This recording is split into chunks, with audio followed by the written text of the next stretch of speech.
मित्रांनो, सोशल मीडियावर लाखो लोकांना आपल्या व्हिडिओमधून हसवणाऱ्या आणि अल्पावधीतच मोठी लोकप्रियता मिळवणाऱ्या रोहिणी पाराध्ये यांच्या मृत्यूच्या घटनेने संपूर्ण परिसरासह सोशल मीडिया विश्व हादरून गेले होते. सुरुवातीला ही घटना आत्महत्येची असल्याचे सांगितले जात होते. मात्र दिवस पुढे सरकत गेले तसे या प्रकरणाबाबत अनेक प्रश्न उपस्थित होऊ लागले. नेमकं काय घडलं होतं? रोहिणी एवढं टोकाचं पाऊल का उचलतील? त्यांच्या आयुष्यात नेमक्या कोणत्या गोष्टी सुरू होत्या? आणि आता पुन्हा एकदा हे प्रकरण चर्चेत का आलं आहे, हे जाणून घेण्यासाठी हा व्हिडिओ शेवटपर्यंत पहा. कारण या प्रकरणात समोर आलेली प्रत्येक माहिती अनेकांना विचार करायला भाग पाडणारी आहे. रोहिणी पाराध्ये हे नाव सोशल मीडियावर मोठ्या प्रमाणात ओळखलं जात होतं. साध्या कुटुंबातून पुढे येत त्यांनी स्वतःची वेगळी ओळख निर्माण केली होती. त्यांच्या व्हिडिओंना हजारो नाही तर लाखो व्ह्यूज मिळत होते. अनेक लोक त्यांच्या नव्या व्हिडिओंची वाट पाहत असत. हसतमुख चेहरा, सकारात्मक बोलण्याची पद्धत आणि साधेपणा यामुळे त्यांनी अनेक चाहत्यांची मनं जिंकली होती. पण सोशल मीडियावर दिसणारं आयुष्य आणि प्रत्यक्ष आयुष्यातील वास्तव हे नेहमी सारखंच असतं असं नाही. अनेकदा कॅमेऱ्यासमोर हसणारी व्यक्ती मनातून किती तणावात असते हे बाहेरच्या जगाला कळत नाही. आणि याच कारणामुळे रोहिणी यांच्या मृत्यूची बातमी समोर आल्यानंतर अनेकांना मोठा धक्का बसला होता. 26 मे 2026 रोजी घडलेल्या या घटनेची माहिती समोर आल्यानंतर परिसरात एकच खळबळ उडाली. सुरुवातीला मिळालेल्या माहितीनुसार त्यांनी ज्या ठिकाणी आपलं जीवन संपवलं ते ठिकाण त्यांच्या परिचयाचं होतं. त्यामुळे अनेकांना या घटनेवर विश्वास ठेवणं कठीण जात होतं. कारण काही दिवसांपूर्वीपर्यंत सोशल मीडियावर सक्रिय असलेली व्यक्ती अचानक असा निर्णय कसा घेऊ शकते, हा प्रश्न अनेकांच्या मनात होता. घटनेची माहिती मिळताच पोलीस घटनास्थळी पोहोचले. पंचनामा करण्यात आला. उपलब्ध पुरावे गोळा करण्यात आले. मोबाईल फोन, संपर्क तपशील, सीसीटीव्ही फुटेज आणि इतर तांत्रिक बाबींची तपासणी सुरू झाली. सुरुवातीच्या तपासात कोणतीही स्पष्ट संशयास्पद बाब समोर आली नसल्याचं सांगितलं जात होतं. त्यामुळे तपास त्या दिशेनेच पुढे जात होता. पण दुसरीकडे सोशल मीडियावर अनेक प्रकारच्या चर्चा सुरू झाल्या होत्या. काही जण वैयक्तिक आयुष्यातील तणावाबद्दल बोलत होते, तर काही जण व्यावसायिक दबावाबद्दल अंदाज व्यक्त करत होते. मात्र त्या काळात अधिकृतरित्या कोणतीही निश्चित माहिती समोर आली नव्हती. त्यामुळे लोकांमध्ये केवळ चर्चा आणि तर्कवितर्क सुरू होते. दिवस पुढे जात होते, पण या प्रकरणाबद्दलची उत्सुकता कमी होत नव्हती. कारण रोहिणी यांची लोकप्रियता मोठी होती. त्यांना ओळखणाऱ्या अनेकांना अजूनही विश्वास बसत नव्हता की त्या आता या जगात नाहीत. सोशल मीडियावर त्यांच्या जुन्या व्हिडिओवर लोक भावनिक प्रतिक्रिया देत होते. काही जण न्यायाची मागणी करत होते, तर काही जण सत्य समोर यावं अशी अपेक्षा व्यक्त करत होते.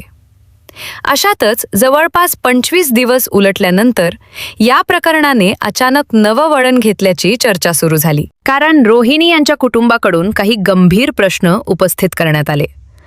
त्यांच्या वडिलांनी पोलिसांकडे तक्रार दिल्यानंतर हे प्रकरण पुन्हा चर्चेच्या केंद्रस्थानी आलं. त्यांनी आपल्या मुलीच्या मृत्यूमागील परिस्थितीचा सखोल तपास व्हावा अशी मागणी केली. त्यांच्या मते काही गोष्टींची नीट चौकशी होणं आवश्यक आहे. यानंतर अनेकांच्या नजरा पुन्हा या प्रकरणाकडे वळल्या. कारण सुरुवातीला शांत झालेल्या चर्चांना पुन्हा वेग आला होता. आता नेमकं काय समोर आलं, कोणते आरोप करण्यात आले आणि पोलिसांच्या तपासात पुढे काय घडत आहे, पुढील भागात या प्रकरणातील सर्वात महत्त्वाच्या दाव्यांबद्दल आणि नव्या घडामोडींबद्दल आपण सविस्तर जाणून घेणार आहोत. आपण पाहिलं की रोहिणी पाराध्ये यांच्या मृत्यूच्या घटनेनंतर सुरुवातीला हा प्रकार आत्महत्येचा असल्याचं मानलं होतं. मात्र जवळपास 25 दिवसानंतर या प्रकरणात काही नव्या घडामोडी समोर आल्याने पुन्हा एकदा अनेक प्रश्न उपस्थित झाले. आणि याच ठिकाणापासून या प्रकरणाची खरी चर्चा सुरू होते. कारण एखादी घटना घडल्यानंतर सुरुवातीला सर्व काही शांत दिसत असलं तरी काही वेळा कालांतराने अशा गोष्टी समोर येतात ज्या तपासाची दिशा बदलू शकतात. रोहिणी यांच्या बाबतीतही असंच काहीसं घडलं असल्याची चर्चा सुरू झाली. रोहिणी यांच्या वडिलांनी पोलिसांकडे तक्रार दिल्यानंतर अनेकांना धक्का बसला. कारण सुरुवातीच्या काळात कुटुंबाकडून कोणतीही अधिकृत तक्रार करण्यात आलेली नव्हती. त्यामुळे अचानक काही दिवसानंतर दिलेल्या तक्रारीमुळे अनेक प्रश्न निर्माण झाले. नेमकं असं काय घडलं की कुटुंबियांनी पुन्हा पोलिसांकडे धाव घेतली?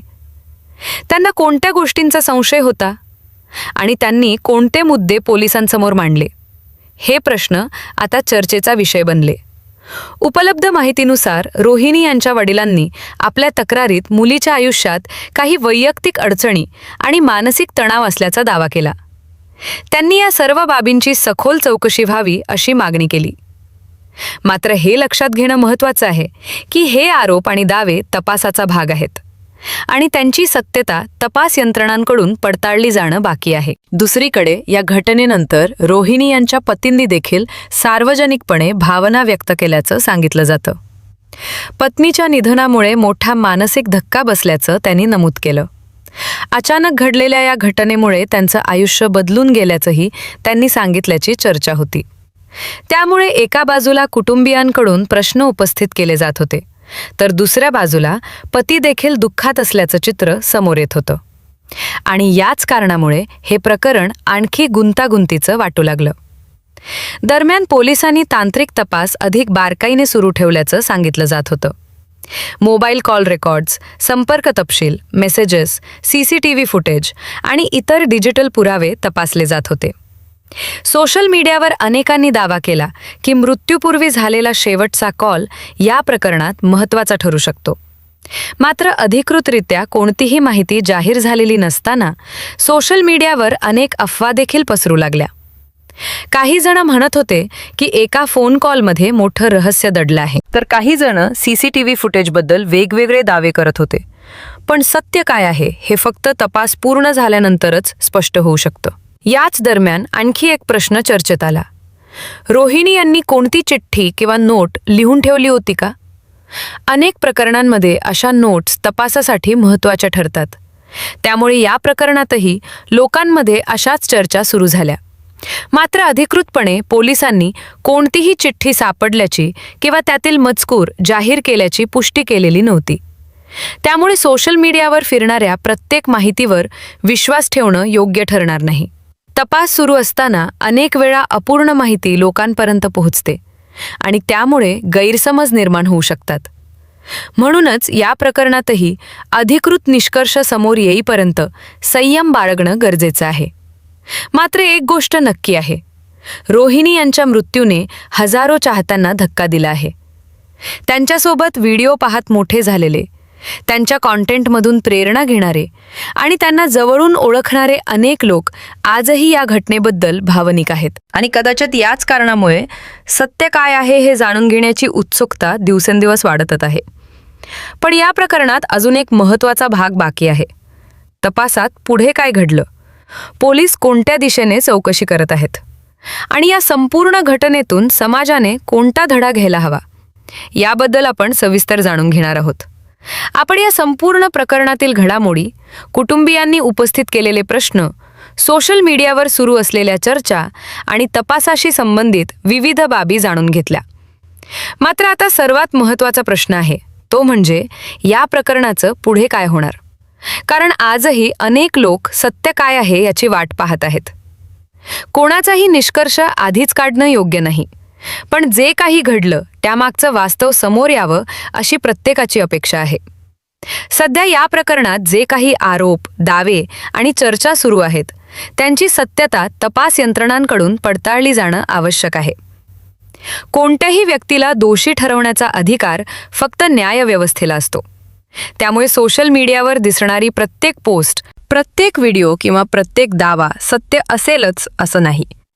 अनेक वेळा अपूर्ण माहितीमुळे गैरसमज निर्माण होतात आणि त्याचा परिणाम संबंधित कुटुंबांवर होऊ शकतो. त्यामुळे या प्रकरणातही अधिकृत तपास पूर्ण होणं अत्यंत महत्त्वाचं मानलं जात आहे. दरम्यान रोहिणी यांच्या मृत्यूनं एक वेगळाच प्रश्न समाजासमोर उभा केला आहे. सोशल मीडियावर लाखो फॉलोअर्स असणारी व्यक्ती प्रत्यक्ष आयुष्यात कोणत्या परिस्थितीतून जात असते हे बाहेरच्या जगाला नेहमीच कळत नाही. कॅमेरासमोर हसणारा चेहरा आणि मनात सुरू असलेलं वादळ यामध्ये खूप मोठा फरक असू शकतो. त्यामुळे कोणाचंही आयुष्य फक्त सोशल मीडियावरील पोस्ट पाहून समजून घेता येत नाही. रोहिणी यांच्या बाबतीतही अनेक चाहत्यांना असंच वाटत होतं की त्यांचं आयुष्य आनंदात सुरू आहे. पण अचानक घडलेल्या या घटनेनं सर्वांनाच विचार करायला भाग पाडलं. दुसरीकडे या प्रकरणामुळे कुटुंबियांनाही मोठा मानसिक धक्का बसला आहे. एकीकडे मुलगी गमावल्याचं दुःख, तर दुसरीकडे सत्य शोधण्याची धडपड. या दोन्ही गोष्टी कुटुंबासाठी अत्यंत वेदनादायी असतात. जे काही वास्तव असेल ते निष्पक्ष तपासातून बाहेर यावं आणि न्यायव्यवस्था योग्य तो निर्णय घ्यावा. कारण सत्य कितीही काळ लपून राहिलं तरी ते एक ना एक दिवस समोर येतच. आता या प्रकरणात पुढे कोणत्या घडामोडी घडतात, तपासात काय निष्कर्ष समोर येतात आणि संबंधित यंत्रणा काय निर्णय घेतात, याकडे सर्वांचं लक्ष लागलेलं आहे. या विषयावर तुमचं मत काय आहे? तपास पूर्ण होईपर्यंत आपण संयम ठेवायला हवा का? आणि सोशल मीडियावर फिरणाऱ्या अफवांवर विश्वास ठेवणं कितपत योग्य आहे? तुमचं मत कमेंटमध्ये नक्की सांगा. व्हिडिओ आवडला असेल तर लाईक करा. चॅनलवर नवीन असाल तर सबस्क्राईब करा. आणि अशाच महत्त्वाच्या घडामोडींसाठी आमच्यासोबत जोडलेले रहा. पुढच्या व्हिडिओमध्ये भेटूया एका नव्या आणि महत्त्वाच्या विषयासह. धन्यवाद.